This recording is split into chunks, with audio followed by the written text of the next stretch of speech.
if you think about the continuum of sales, right, at the very, very end of that continuum, I think, is door-to-door sales. And the reason you can measure these things, it's the number of people that quit within the first day, week, month, and by the end of the first year. And in this company, 30% of the people would quit before they hit the first door. And that was that fear of, and I felt that too. High pressure, any situation, high pressure public speaking, high pressure sales, high pressure any, you never get rid of the butterflies in your stomach, but you learn how to make them fly in formation. Yeah.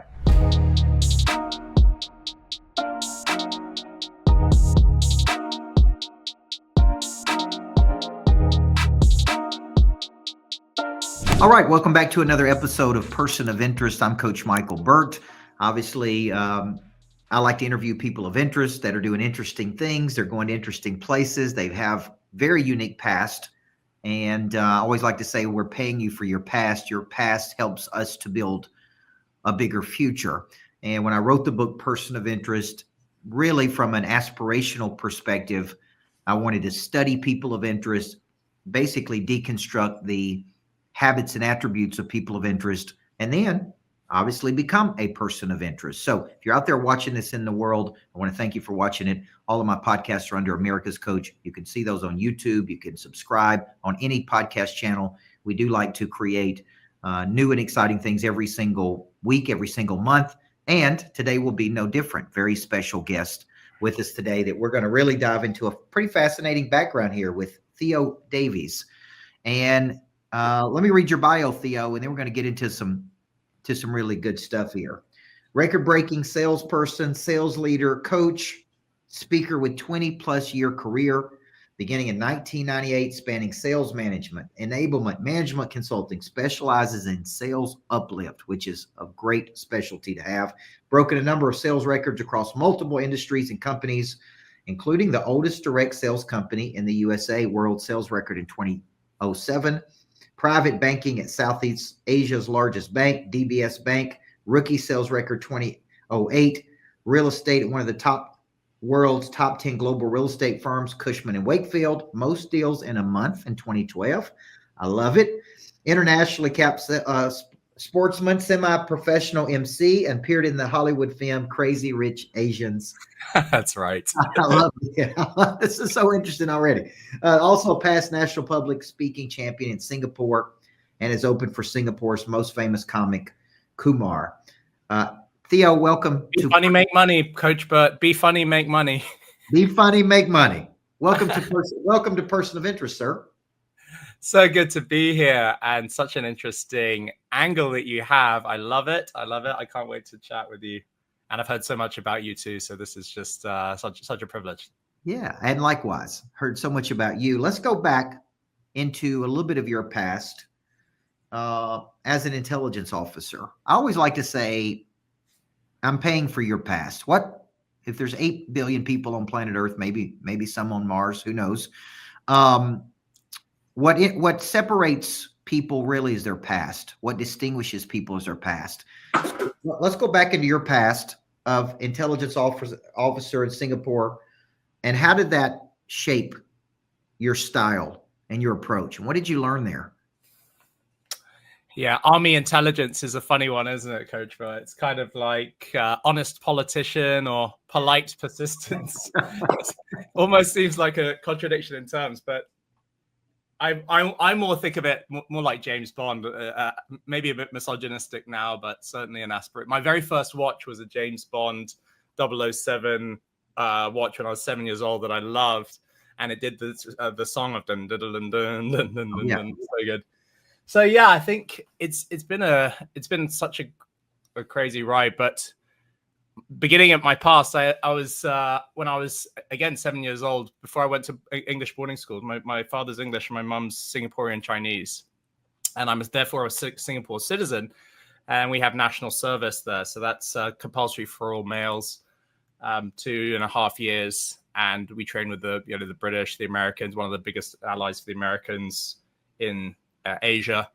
And when I was 7, before I went to boarding school, my parents took me for a special treat to Disneyland in California. And as I walked through the gates, the alarm bells ring off. And I was obviously astounded. Mickey and Minnie start running towards me. So the first thing I think is, oh no, there's been a mistake. They're going to throw me out. I'm in trouble, right? And they pick me up and they're like, congratulations, you are our 5 millionth customer. And so I've just always had this lucky or fortunate or blessed journey. And Army was no different. When I went into the Singapore Army, also being half English, I completely stood out.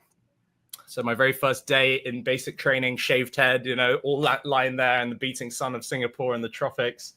The commanding officer walks by. He's going to do the one and only time we'll meet him for the entire basic military training. And he's mid-sentence and he walks past me like, hey, what are you doing here? He goes, English guy, what are you doing here? He used a derogatory term, which in local vernacular, it's angmo, which means red-haired devil, which is the local name for Westerners. And I said, sir, I'm here to do my national service, sir. He said, what's your name? Recruit Theo Davies. And he said, Harley Davidson, we're going to be watching you. Good luck. So, wow. So I was fortunate enough to either be really good and noticed or be really bad and noticed.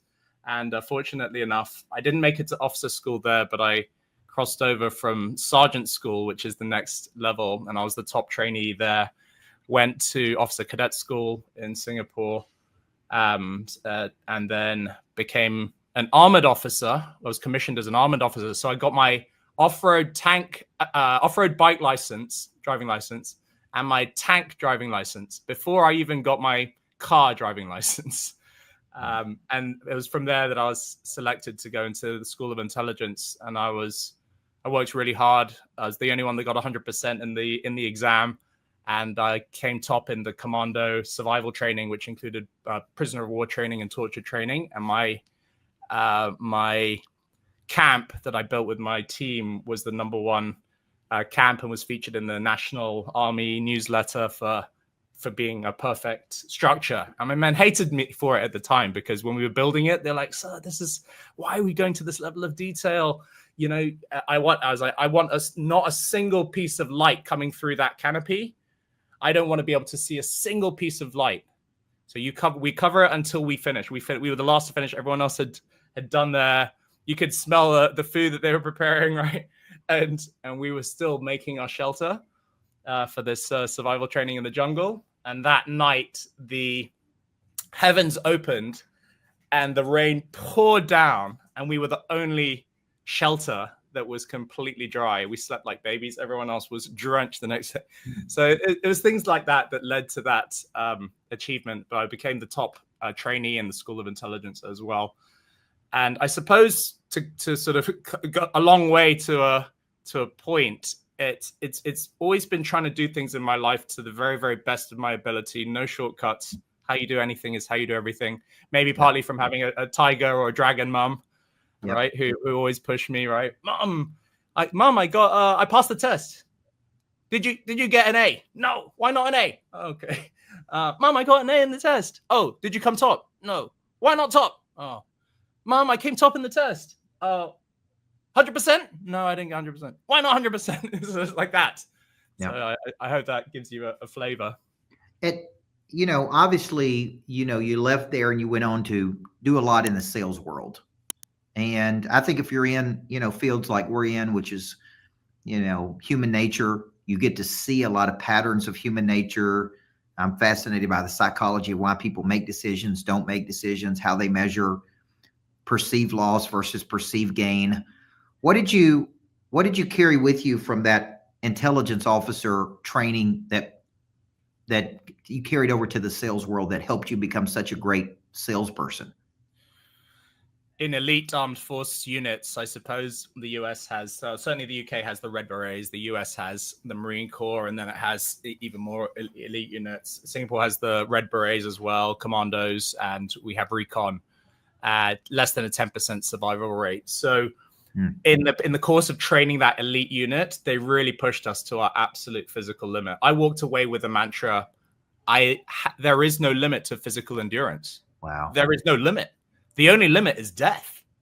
Yeah. So luckily, when I went into sales, is going to die here, right? So like, okay, if I can do that, I can do anything. And actually, I think I was doing door-to-door sales. I think if you never had done elite unit military operations and training and prisoner of war and torture training, like I was tortured with a torture that they were not allowed to do, and that's because I tried to escape during the exercise. They had taught us during the practical, the theory leading up to the final kind of combination exercise in the last week. If you ever get a chance to escape, you do it. You grab that whatever chance you have, because otherwise you're going to get tortured, and ultimately you're probably going to get killed anyway.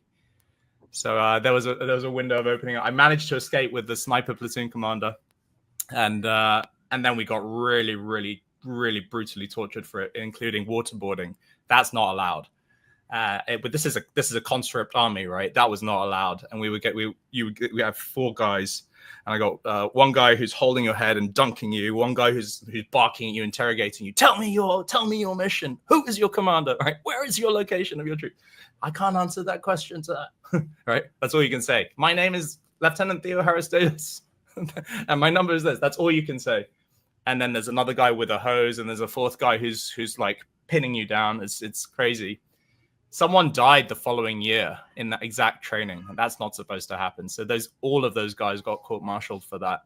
But yeah, there is no limit to physical endurance was one of them, and I think the other one was I had been rewarded throughout that army journey for just giving my absolute best with everything, and I think that probably if that was the physical mantra, if you like, the mental mantra was, I will never, ever give up. I will, it was said best in the book I read in sales school that they gave us our very first year, which is The Greatest Salesperson in the World, Og Mandino. Yeah. And scroll 3 was, I will persist until I succeed. And that was exactly the kind of mental mantra that I had picked up there, Coach Burt. Well, I think that's where the tiger mom comes in. I was raised by a tough mother, and she conditioned me, and from a mental, physical, environmental scripting that even at 48 years old, I'm very thankful for today, because there's a toughness that she instilled in me. So that's fascinating what you just said, because I always joke and say I'm looking for Navy SEALs, not baby SEAls. And it's kind of like separating the amateurs from the professionals, right? And so somewhere along the way you break sales records. A lot of it, I feel like, has to do with that you probably have no fear of rejection. I guess, right? Nobody's going to die. You have a spirit of excellence that was instilled in you early in life. Let's talk about. Can I say I did have fear? I very much had fear. I had a welling pit in my stomach coming up to the first door. They say, Coach, but that company, and I think this is true of all. If you think about the continuum of sales, right? It's like, what is the very, very easiest type of sale? Maybe bar sales, because people just come to the bar and they keep coming for more and more, right? Without you doing anything, just standing there. Then there's retail sales. People will walk into the shop, air conditioned, very nice. And then you've got starting to get harder sales is sort of field sales. And then there's tele sales, right? Where it starts getting pretty tough, because now you're dialing for dollars, smile and dial, right? And that's tough. I've done that. And at the very, very end of that continuum, I think, is door-to-door sales. And the reason you can measure these things, it's the number of people that quit within the first day, week, month, and by the end of the first year. And in this company, 30% of the people would quit before they hit the first door. And that was that fear of, and I felt that too. And I like to use this one in public speaking. You might like it, given your baby SEAL, Navy SEAL, but I think it actually really applies to sales as well as high pressure sales, high pressure any situation, high pressure public speaking, high pressure sales, high pressure any, which is you never get rid of the butterflies in your stomach, but you learn how to make them fly in formation. Yeah. I think as you're talking, what I'm thinking of is it's not the absence of fear. Courage is not the absence of fear. It's still moving forward. In spite of it. And having what I would consider a psychological flexibility, which is a openness to fail and to move forward. Fear is a mental construct, but it does feel physical, visceral, right? Yeah. So at some point you get to Google, 2013. somewhere around there, right? It would have been 5 years ago now, 2020. Okay, Gosh, 2020. Tempest Fugit, time flies. And what was your role at Google? Oh, but you're right. The very first time I worked with Google was in 2013 when I was in management consulting. I just joined. They'd landed a global contract to create Google's new business sales methodology, like a customized. Okay. I think it's I can share with it now because it's no longer in use. It was called Passion, and I got to walk into a Google office, and it was just astounding, Coach. Right, the energy, the sort of frequency of the individuals in the place, and also the way they do the offices is absolutely incredible. Sorry, my cat's can you still see me? There we go. My cat decided to come join the podcast. He might appear any second. And it was actually an echo because I had already walked into a Google office in London. This was in Singapore, where I've been asked to help with this project with Google. It was an echo because I'd first walked in. Someone else had tried to recruit me after my door-to-door selling days into Google back in 2000 and maybe 6 or 7. And just the feeling when you walked in, there was nothing else. It's now the closest one that people might feel is the first time you ever walk into an Apple store. Yeah. Except now take the office version of that and then add this incredible buzz energy that you just can't explain, but you could feel also. So yeah, that was when I first started working with Google. Loved it. Tried to apply, couldn't get in. Same like I had the first time, couldn't get in. So it'd taken me 15 years to get into Google. They say it's harder than to get into Google than it is to get into Harvard Business School, judged by the number of applications to the number of places, right? Something like 125,000 to 1. So your role there was what? I was head of sales enablement for APAC and Japan. So 2 separate regions, distinct regions, although you might bucket them as Asia, but APAC being Asia Pacific, including Australia, New Zealand, etc. And then Japan, obviously quite a unique region. I think a lot of tech companies do that as well. You might have heard APJ or JPAC, but that was the territory, and that was the assignment. Sales enablement, sort of like, think about, because the term, it's actually one of the most, in fact, I think it's the newest kind of large function in corporations now. The term didn't even exist until about 2002, 2003. If you look at Google historic searches, it was first searched at that time. But it's roughly now, because of technology, sort of like sales training, coaching, technology, skills, platforms, processes, products and solutions, operational excellence, onboarding, leadership, all of it. That's sales enablement, essentially. Anything that moves the needle for salespeople. Of course, I had been doing that in management consulting prior. And then prior to Google, I was actually at Oracle as director of sales enablement as well for APAC. Now, this may be a crazy question, but a lot of people think when you get to that level where all the processes and things defined, because, if you go back and you read a book like The Everything Story about Amazon, a lot of people that are in small businesses that are getting started are always talking about, we don't have these structures and we don't have these processes. And I'm like, go read The Everything Store, where the first 10 years of Amazon, they didn't have, they were packing boxes on the floor. They didn't have any processes or systems. It makes you feel better if you're a small business owner that thinks everything's going to be perfect. So when you got there, was all of this stuff there, or did you have to create it? Or tell us about that. I was a full-time employee number 1 into this function. No, previously it was volunteers.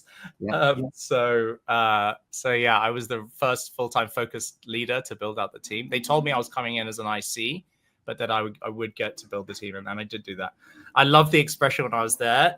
So many people told me it, and also I was in Google Cloud, which is different. It was sort of like the newest kid on the block at that point. Different from Mothership Google, which is search and ads. Similar branding, same hopefully the same culture, but it was really a startup and also a challenger, right? Google Ads has a more than 90% market share. Google Cloud, you mentioned Amazon, they weren't, and they're losing it now, but still in the top 2 with Microsoft. Google Cloud has really come up now, but back then we were just kind of a challenger. And I love this expression, which I heard from everyone in the company, which was, we are building the plane as we fly it. Yeah. And so, yeah, we really had to create all of those processes I would counter your Amazon book to then read Google, or instead read Google or how Google works, because you'll get a really good flavor of what's going on in the company.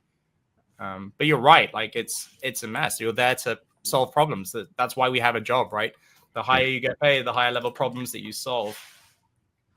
So what is your, like, I have a sales structure, right? And this was just coming through coaching thousands of people over years, everything from, I would say $2 to $10 billion companies. I was kind of brought in as a Navy SEAL for the first 4 years just to drive revenue, right? And I know that's what you do. So I come in, you solve a problem, you get revenue. And so I created kind of a structure of how to explain value, lead generation, follow-up and conversion, engagement after the sale. And I found that a lot of companies didn't have any of these things. Like, it's crazy to me. It was like, name your top 4 customer acquisition strategies. And they couldn't tell me. Name your, and it's like, how is this $1 billion company? And so what is your overall sales philosophy? Yeah. A lot of it comes from my first company, the former, and it's the oldest direct selling company in the US, right? So it's it's actually 180 years old, trained over 200,000 salespeople. At any one point, 4,000 salespeople globally. So much of what I believe about sales is from there. And, even though I've left Google now, it is, I couldn't go into stuff that's not publicly available. And of course, things I'm sharing are of my own opinion, right? Not representing Google. But to answer your question, first, I'd agree. Even what I discovered when I got there as a personal journey was, wow, there's no fixed sales methodology, right? The big ones are out there: Challenger, MedPick, right, or Medic. We had to actually create one. But my personal philosophy is one that I learned, and I remember I was standing on stage. I'd just broken the sales record. They'd invited me to do the keynote for all of our salespeople at the sales kickoff, effectively, right? January in Nashville at the old downtown war memorial. This beautiful, these beautiful big pillars and this Roman Grecian-esque motif of the building, right? Could be straight out of Athens and Greece, not Georgia. And after I did my keynote, which was how to break sales records, these couple of girls from Estonia in Europe came up to me, super white blonde, like perfect chocolate teeth. One of them said, "Theo, I love the talk. You never shared the secret to sales. Like, what is the key? What is the key?" And I remember one of my old mentors taught me, he goes, "You're looking for the key to success in sales. There is no key. It's a combination lock." I really love that. And I've always built out this, the secret key is really, the combination is built on 3 pillars with a 4th. And the 3 pillars are triangle, right? The most stable structure in our universe, out of the Platonic solids, shall we say, as well. It's Plato, right? Skills, self-motivation, and self-management. And I love your point, because processes you can replace self-management with processes and systems at the like company level, right? Even at the personal level, really. What are your own personal processes and systems? I try to meditate every morning and evening and once during the day, right? I go to Alpha, which is Alpha Brainwave Meditation. It's also called the blue mind, of solving problems, creativity, getting over writing block, etc. Writing your speech, for example, or even learning it and memorizing it. All at Alpha, which is a great book called The Silver Mind Control Method. Love it. Anyway, it's sort of that self-motivation piece is what you first asked about, funnily enough. It's like, what did you pick up in what did you walk away from the army? Well, a lot of that was self-motivation, actually. There is no limit to human endurance. And I will persist until I succeed. I do everything at the very best of my ability, no matter what. And then there's the skills. And so with sales, you really need to learn skills in, obviously, prospecting, in negotiation, in communication is a skill, really. In objection handling, everyone knows that. And in closing, the skill of getting someone to make a decision, right? Yes. Getting them from the point of interest to the point of signing on the line that is dotted, right? And then I think I learned that the one at the center of all of that is habits, right? We are creatures of habit. And I really love Sun Tzu, everyone knows of, Art of War. But Lao Tzu is actually one of the greatest Eastern philosophers. He created the religion of Taoism. Very, very, very wise man. Lao Tzu taught, and this has been butchered by multiple other Westerners, so I'll give you the full Asian version, and hopefully you'll now know that this is the source. Lao Tzu taught, beware your thoughts because they become words. Beware your words because they become actions.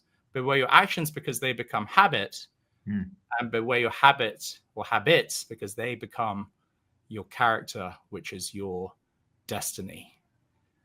So I really, you can see that habits are so strong in that. We all have negative thoughts. We have negative bias. We have a natural bias towards worrying about our future, worrying about death, worrying about putting food on the table, survival instinct. So yeah, that is my sales philosophy, if you like. It's really a formula, or it's a key. It's a combination lock. And just working on, if you're going to go into any team, any company, or yourself, YOB, your own business, right? Not just a JOB, right? A job, but it's whatever job you're doing. And you take that, whether it's sales, of course, or anything else you're doing. What are the skills that are necessary for you to succeed? You know them. What are the self-motivation bits that you have? Do you have any? Do you have a vision board? What is driving you? What do you really want? And then, what are the systems or processes or self-management bits that you need, that you're working on, that you have, that you need to improve to really succeed? And honestly, what are the habits that you have? Good habits and bad habits. The good habits that are making you money, you're not doing enough of. The bad habits that you shouldn't really doing, that are costing you money. I think it's really elegant. It's such an elegant way to build it and hang it and think about it. Is there a specific, if the word close means to bring something to an end, bring two things together, was there a specific thing that you said when you were trying to get a person to take an action? Because typically I always like to say, I can't help you until you commit. But once you commit, I'm not going to let you fail.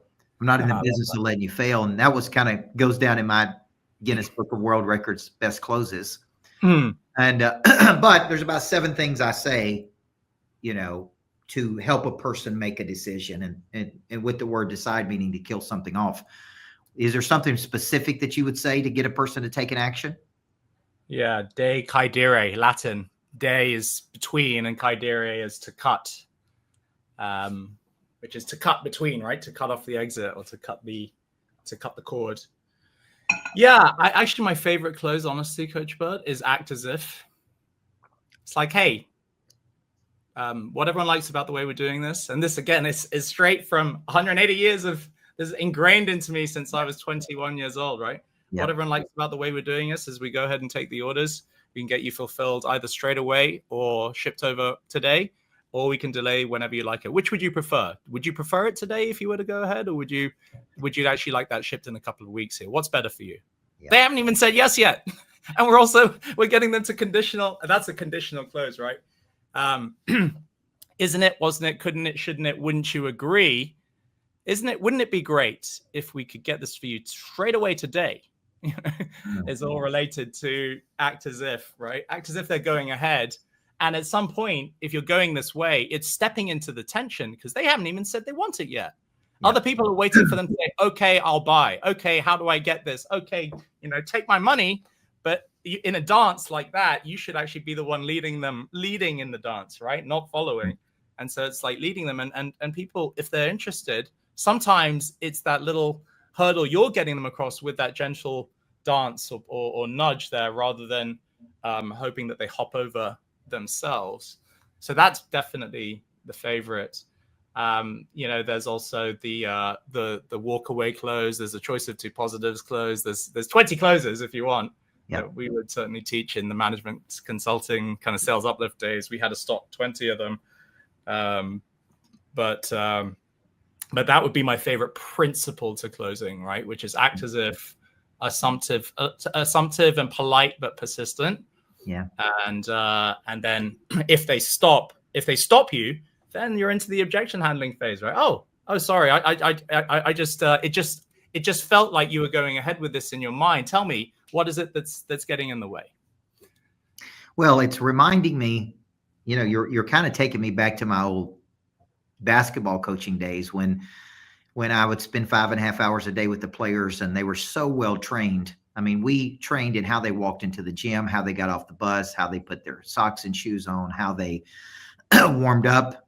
I mean, it was such training that I feel like is lacking in today's world. And people are just not as skilled as they should be.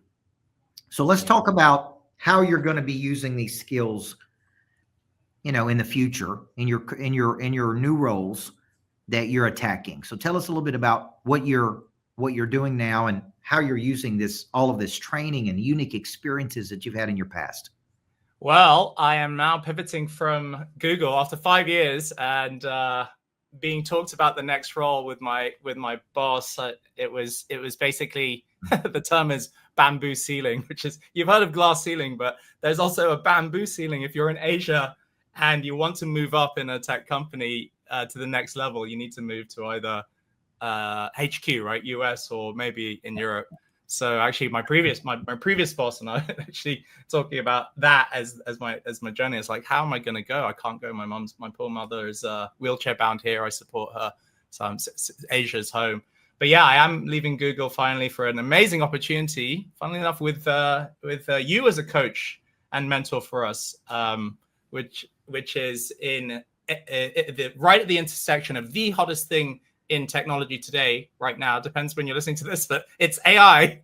In case you've been sleeping under a rock, and of course, I see as the biggest demographic trend, which is aging living, assisted living, senior healthcare, and all around the healthcare industry, which needs tremendous help. So many problems and challenges, and so that's where I'm getting into next, Coach Burt, as a chief commercial officer for an AI healthcare company.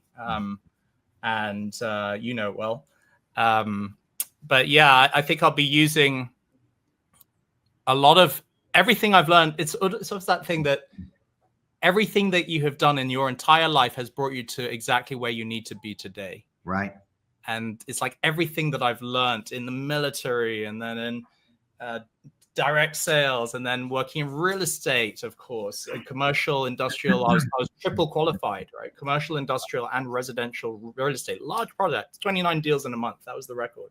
Great month, right? Mixture of portfolios. So I learned that kind of holistic approach to understand and be able to be fluent in every single space.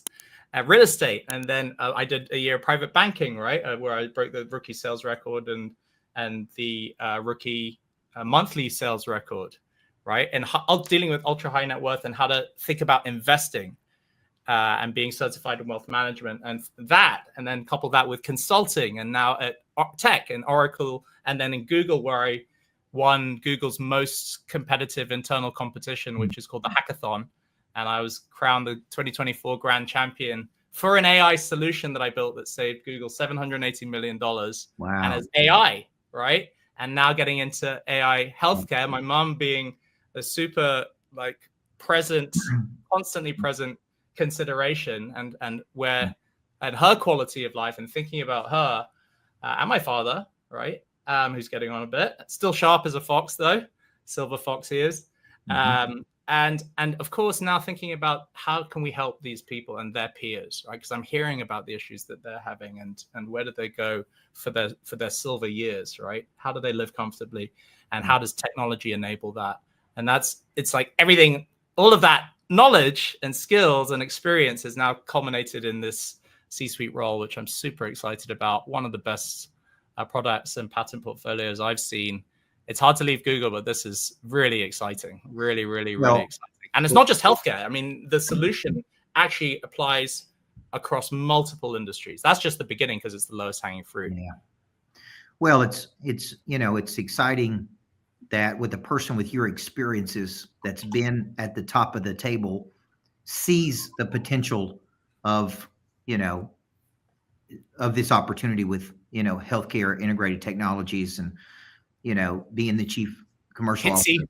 Yep, Hitsy, and I've been most of the people that follow me know took an independent board position on this company, and man, every day that I'm with the company, the assimilation of talent has been one of the most impressive things to me. And I've worked with some of the most talented people in the world, but that's the first thing I notice. I look at the problem that it solves. I look at the patent, proprietary information. I look at the team, right? And I look at just the opportunity for people to invest in this company.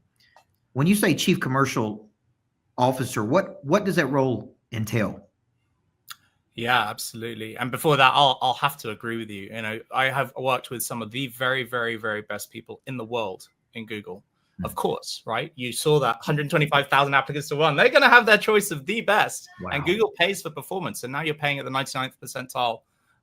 Of course, you're going to attract the best talent and then add, of course, the culture. So I have literally worked with some of the very, very best in the world. It's almost like there's a little mini Google of talent here, right here in this penny stock startup, in the most exciting spaces, AI and healthcare, and everything else that it solves. And I look around the room when they flew me over to interview.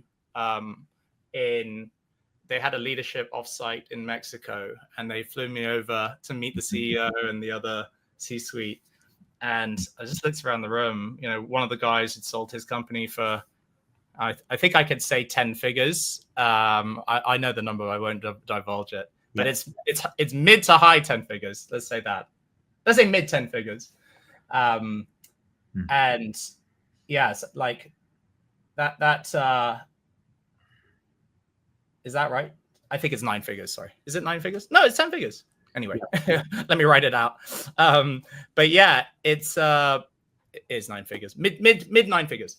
When I saw the caliber of the talent and actually the burn rate to attract and recruit this level, a caliber of people, I just dotted up the burn rate in my mind, what the monthly burn should be. And I asked the CEO, and I said, hey, how much ramp do we have here? He goes, 22 months. I was like, that's incredible for a startup. I was like, what's the burn rate? And he gave me the number. I was like, holy crap. Everyone believes in this company. That's insane. I've worked with a lot of companies before in my consulting days. I look at a lot of it. I'm an angel investor in 5 companies, Coach Burt as well. So I look at investments. I love looking at investments. I obviously, my wealth management days, I did that bread and butter, right, as well, and just the caliber of the people in the room. I don't know how much I can share without getting an NDA out to people, but yes, I agree with you. And to your point, chief commercial officer, if you look it up on Google, which you can, or these days, Gemini, right? Google Gemini or ChatGPT seems to be the dominating search now. You would see that it basically looks after anything that it's sort of very similar to sales enablement, anything that moves the needle for sales. And so I'm going to be particularly focusing on partnerships, growth, sales platforms, expanding, particularly with an international lens, right? Being based in Singapore, building out the international team. So I've just recruited our 5th member in a very, very short time. I sort of, these are old relationships. I'm basically just assembling the absolute A team, right? If you were to assemble a SWAT team for sales, who would it be? Bringing all these, the very, very best of the best that I think this would fit. So yeah, all of those pieces to really drive and build out international sales to add and complement to the already strong infrastructure that's being built US centric, right? Think about it as, Americas and then rest of the world, right? So if there's 3 super regions, Americas, EMEA, right? Europe, Middle East, and Africa, and then APAC, Asia Pacific, including Japan, then I own the second 2 bits, right? And building those up. I love it. And the company we're talking about for everybody that's out there is healthcare integrated technology. HITSI is the ticker for that. And people can invest in that company, right, on the public trading markets, or if they want to invest in other ways, private placement, they can do that. And you can go to gethitsy.com to see the website. Now, I can't let you go without you telling me about the crazy rich Asians. Let's finish with that tonight. Tell me about this. Is that a memorable experience? How did you get that? Like, how did that happen? So crazy. It actually goes all the way back. I should thank my sister Lucy, Dr. Lucy. She's the top anesthesiologist of her batch. She was Dean's List in medical school in Singapore, which is the top medical school in Asia, NUS, National University of Singapore. And she was also not only Dean's List graduate, but also she was a model at a company called Phantom Models. So she first wrote me into a few of the gigs just for fun. I did a Tiger beer commercial. Have you had Tiger? Good as gold around the world, right? And we did this huge freeze on Orchard Road, which is the main strip of Singapore. You know, all the shops, all the big luxury houses, Louis Vuitton's there, like Apple's there, all the big ones. And we just do the sudden freeze where everyone's like stops. So it's like this busy junction. Think about it almost like, you know, Shibuya in Japan and Tokyo. And then you have like 100 people frozen. And then it just causes this crazy scene. And then, of course, people are like, what's happening? And then it becomes a Tiger beer commercial that goes viral on YouTube. Ice beer was the launch. So that was the first one I did, a commercial. And I got on the books for Phantom Models. And I would always get kind of pings of opportunities to do a shoot, usually TV commercials or photo shoots or whatever. I've done a few in my time just for fun. Always sort of freelance / moonlighting, whatever. Just a fun side hobby to do these TV or commercial shoots. Especially being halfy, right? You sort of appeal to both Western and Asian kind of sensibilities or comfort for advertising. And so you'll get these pings by text. I got this thing. It said Hollywood shoot coming to town. Come and audition. You know, pay $1,000 a day. I'm like, wow, that's actually pretty good for a Hollywood thing. People would do that for free. I'll take the $1,000 a day. And then when we get there, they shared what the film, but then also you're under NDA, so you can't disclose anything. So you couldn't post anything on social. And I got the contract to be an extra in the wedding, and which is in this white kind of wedding cake church cathedral, looks like a wedding cake, in Singapore called Chimes. And they shot the wedding scene in there. And they literally it's the one where the entire church is covered in tropical plants. All of it was real, Coach Bert. These aren't fake plants. They had when you walked in there, the smell was like, there were literally birds of paradise. And everything was real except the aisle, which if you've seen the film, the water goes down. That's CGI. That was where the camera was rolling up and down. But funny enough, Henry Golding was my ex-girlfriend's ex-boyfriend. So we didn't have kind words to say to each other. We didn't have any words to say to each other. So it was one of those awkward moments. But yeah, really fun project. Shot over 3 days. They went long every day, so they ended up paying us per hour, as these things do. But that is my fun fact. And the challenge is, can you spot me in the film? No one has managed to do that. I know where I am, but I have a free. What will I give away? I'll give away some kind of Google product, maybe Apple. I've been closetly Apple all the way, but yeah, maybe some Apple AirPods or something. If someone spots it. Oh, that's funny. Well, that is a fun fact, and it does make. And I'd wrap it with saying, I'm not crazy. I'm not yet crazy rich. Yep. But I'm certainly at least partially qualified to be in the film because I'm half Asian. So there you go. Well, it's been a delight to get to know you better, and thank you for spending time with me. And you're super ultra talented person with a very unique background. You are a person of interest, and I know that our people who listen and watch this podcast are going to really enjoy this. And I look forward to working with you more at Hitsy and watching you explode that division and do exactly what you do. Get a lift, man. That's what you do. So thank you for joining me for Person of Interest. I really look forward to meeting you in person, and we're on to bigger and bigger things. We call it the next big opportunity. Yes, we will see you at the top. Rest in peace, Zig Ziglar. All right, brother. Loved it. All right. Thank you very much. See you soon. Thanks all. See ya.